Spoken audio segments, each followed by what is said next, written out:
Zack Attack asks, when will Garou finally make his appearance? Will it happen soon? Things are constantly changing in the One Punch Man manga's continuity as it is slowly adapted from the webcomics continuity. Meaning that pretty much anything is on the table at this point, and Garou, for all we know, could show up in the next chapter. So finally, the time has come. Garou has returned to the story, and he's now meeting up with the main cast. So you know what that means. I'm gonna have to make an entire video dedicated to what's going on with our boy here, despite him only getting like 2 pages. But that being said, I'm gonna make a separate video breaking down the entire chapter, which will be uploaded after this one. And in order for me to try to explain what's going on with him, I want to go back to how we got to this point. So in the final moments of his fight against Darkshine, he has Darkshine in an S mount or something, and he's about to deliver the finishing blow, but Darkshine in this moment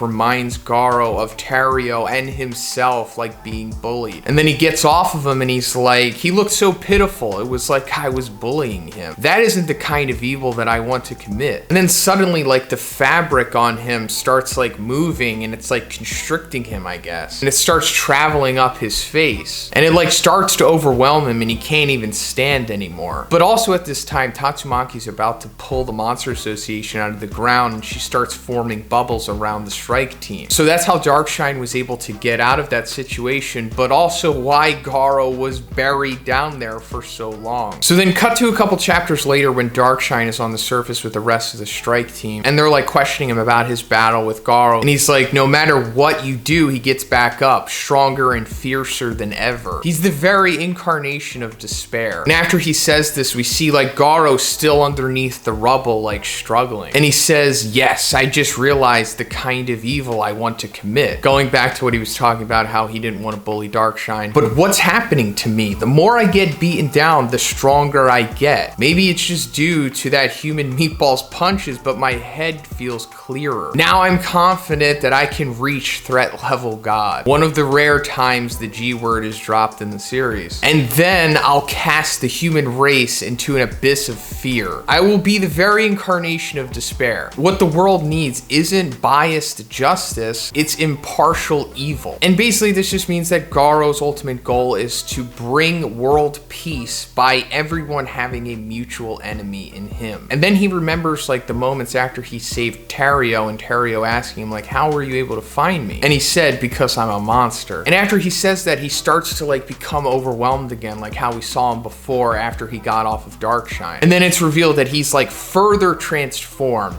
This is the deepest we've ever seen him go into monsterization. And another thing to note is that he has his pupils when he's remembering the Terrio stuff, and he closes his eyes once he starts to further monsterize, and once he opens them, he no longer has the pupils. So then cut to him coming to the surface in chapter 146, and we fully see what he looks like now. Still has no pupils, and he's not really vocal. In fact, the only dialogue he gets in this chapter is him saying grrr. So it's possible at this point that Garou has gone back into his feral state. After Orochi defeated Garou and he was chained up in the Monster Association, when he woke up after Perry found him, he was kind of in a similar state to what he is now. And it wasn't until Darkshine bopped him until he snapped out of it and was conscious again. So it's possible that the same thing is happening right now, almost the monsterization is taking over his mind. Oh yeah, that's pretty much how we got to this point. And now I just want to talk about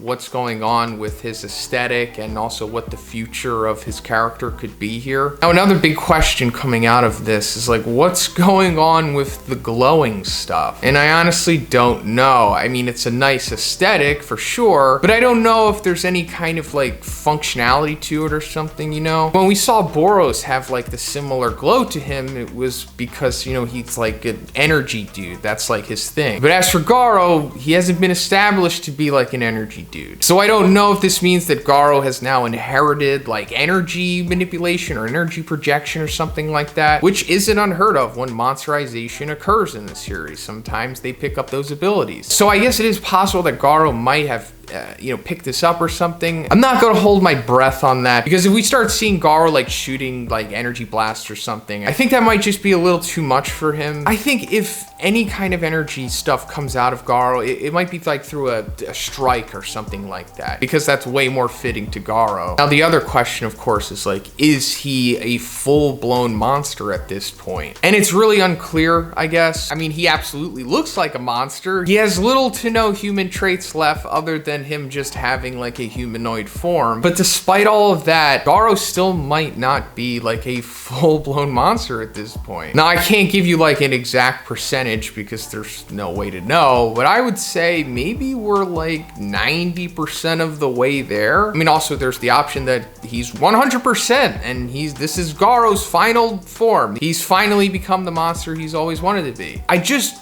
don't quite think he's there yet. Not even going into spoilers or anything, I just think it's mainly like a timing thing. And also there could be some clues here that are indicating that he still has a little bit to go. Like we could see he still has like fabric on him. To me, that's kind of like saying that like, okay, he still has a little bit to go, kind of like, unraveling himself or something. And then once all of the fabric is off him and he just has like a full-blown like monster covering to him, or whatever you want to call it, then at that point he is like full-blown 100% monster Garou. I could be wrong, but that's just how I'm seeing it. Also, I'm not really sure if his mouth has like covered now. Either that's just how he is now and like he can just communicate without like lips and stuff, or this is just the way that Murata chose to portray him in the chapter. Now, coming to the end here, we see Garou squaring off against Bomb and Fubuki. So what is going to happen? Well, it's anyone's guess right now, but I'm kind of getting the feeling that